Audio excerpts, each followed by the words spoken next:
Bonjour à tous, bienvenue dans votre journal. Dans l'actualité aujourd'hui, nous allons évoquer les matinales de Nîmes Métropole sur le thème développement des entreprises, création d'emplois et grands travaux. Nous parlerons également du raspaillou, un produit 100% régional. Nous entendrons Noël Tauzy, l'entraîneur du Nîmes Olympique, juste avant la rencontre avec Châteauroux.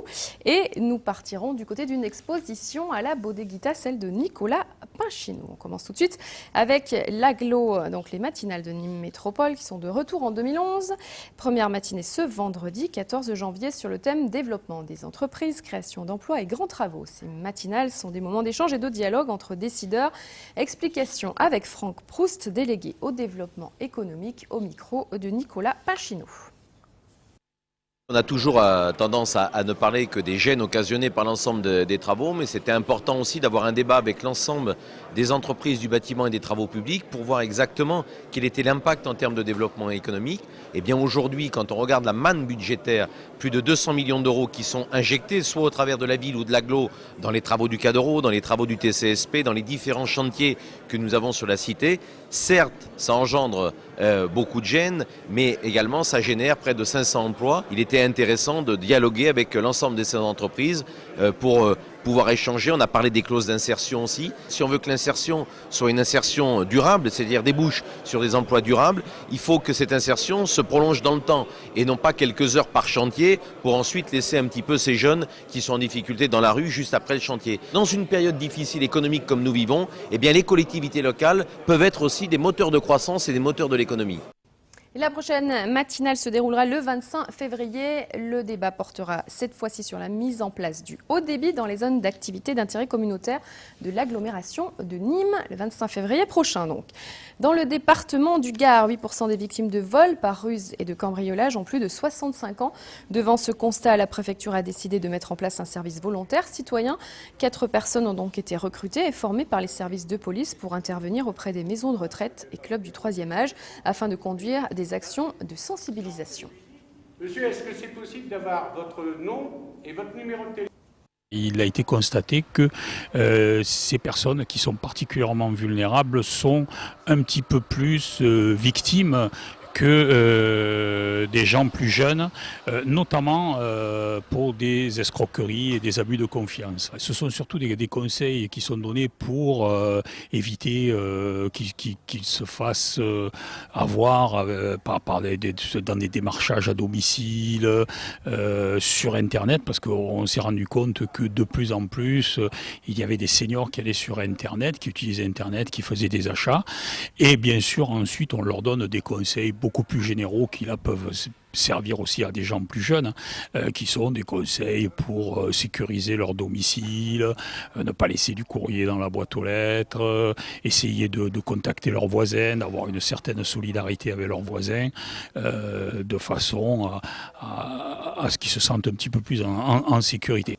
Justice, au 5e jour de son procès, Bissonnette a évoqué aujourd'hui devant la cour d'assises de l'Hérault sa vie avec son épouse. Évoquant une vie de rêve, il a dénoncé de fausses accusations ayant conduit à sa mise en cause. Revenant sur le jour des faits, il a confirmé avoir découvert le corps à son retour d'une réunion au Rotary. La porte était ouverte, je suis tombée sur le corps de Bernadette. Vous savez, personne ne peut s'imaginer ce que c'est, a-t-il raconté à la cour. Elle avait la figure pleine de sang, la bouche ouverte. Toute ma vie, il me restera cette vision d'horreur. Et le procès se poursuit encore pendant 3 semaines. Nous l'évoquerons évidemment dans nos prochaines éditions.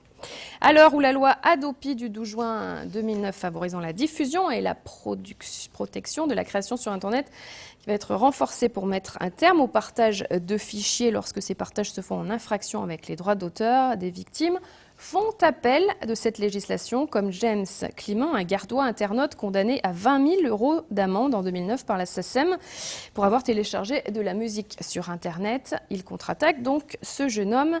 On écoute son avocat. Le risque qu'il encourt est essentiellement le risque de réussir à démontrer que pendant la procédure qui a été suivie contre lui par les juridictions françaises, tous ces droits fondamentaux n'ont pas été respectés. Et le résultat consisterait à obtenir une condamnation de la France par la Cour européenne des droits de l'homme.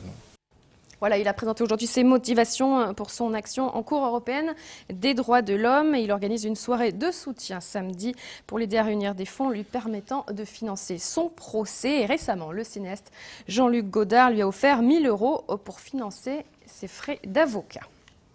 Le Raspaillou, un pain 100% bio, ce pain fabriqué depuis 13 ans par quelques boulangers du Gard, prend aujourd'hui une nouvelle dimension. Les départements de l'Hérault et de l'Aude sont intéressés pour vendre et fabriquer ce pain.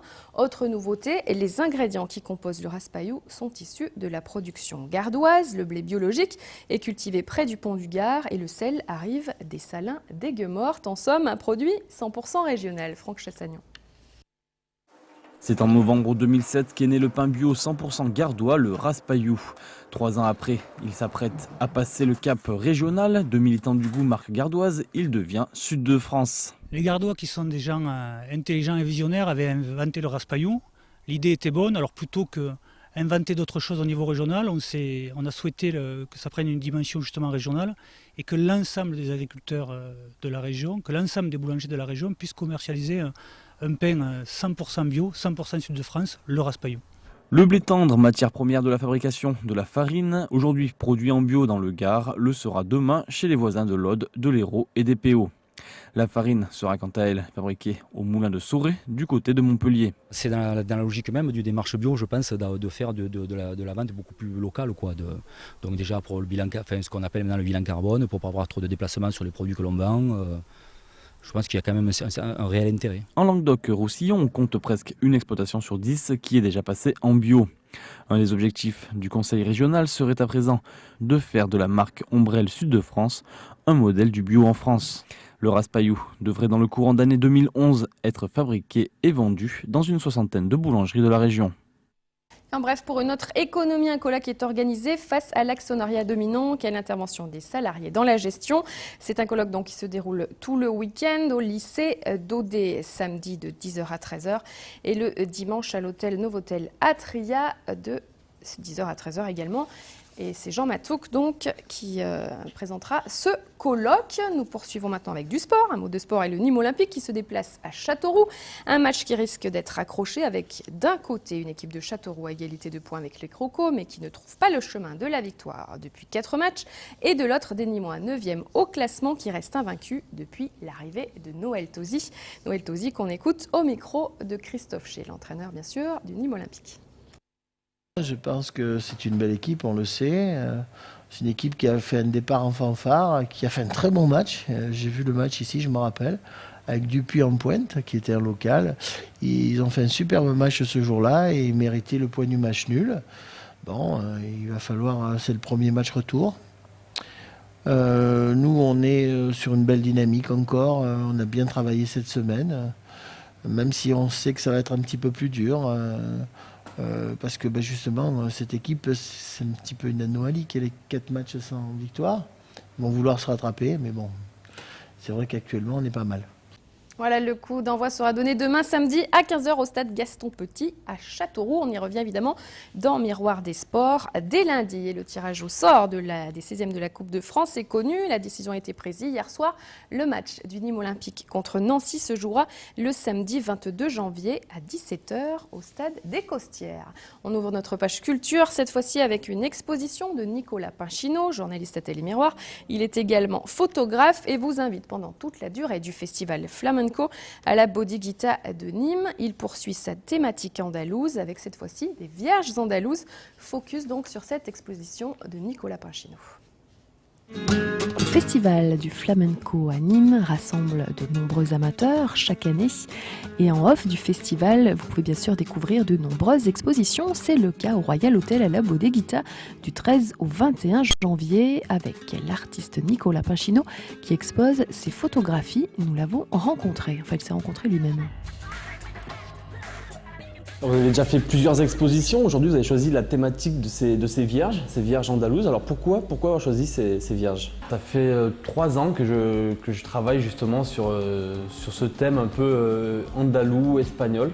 Moi, je ne suis jamais allé en Espagne. Hein. Je vis l'Espagne à travers des Nîmois qui y vont, qui y viennent, les ferias, les corridas et notamment ce festival de flamenco. Et pour participer à ce festival en tant que photographe, il y a 2 ans, j'avais eu l'idée de faire ces petites boules de neige, ces souvenirs de vacances en fait, avec des danseuses de Sevilla, des guitaristes, des toreros notamment, avec des mises en lumière. Et pour continuer cette exploration d'Andalousie, en fait, j'ai utilisé cet objet, la Vierge, donc notamment celle du Rossio, cette statuette, cette représentation de la Vierge, qui permet justement de continuer mon exploration de l'Andalousie dans ma thématique photographique avec ces effets de lumière. En photo, le temps est infini, enfin, on peut faire des temps de pause très longs, et donc c'est ce que je fais. Je fais des temps de pause qui vont jusqu'à 3, 4, 5 minutes parfois, dans le noir, et je rajoute des effets de lumière avec des lampes, alors plein de lampes de poche, plein de petits objets que je trouve lumineux pour éclairer et faire des effets de lumière. Je suis allé même jusqu'à utiliser des petits feux d'artifice et des effets un peu pyrotechniques justement pour mettre en lumière ces objets. L'exposition de l'artiste Nicolas Pinchinot est visible tout le mois de janvier, mais bien au-delà, puisqu'il sera encore présent pratiquement tout le mois de février à découvrir donc au Royal Hotel à la Bodeguita. Et le vendredi 21 janvier, à partir de 19h30, concert avec le groupe de flamenco Quien Quiero Vino, en compagnie des artistes et des journalistes du Festival du Flamenco, en collaboration avec le Théâtre de Nîmes. Ce sera donc dès la semaine prochaine. Voilà, le festival flamenco se poursuit jusqu'au 21 janvier après les séances scolaires de ce début de semaine. Ce soir, le Théâtre de Nîmes accueille une grande star du flamenco andalou, le danseur Andrés Marín. Son spectacle a reçu dernièrement le prix du moment magique à la Biennale de Séville. Un spectacle qui se jouera ce soir à guichet fermé dès 20h au théâtre. Et en ce qui concerne l'exposition que vous venez de voir, celle de Nicolas Pinchinot, on va l'aborder plus en détail. Ce sera dans Territoire la semaine prochaine, vendredi à 18h30. Je vous donne donc rendez-vous.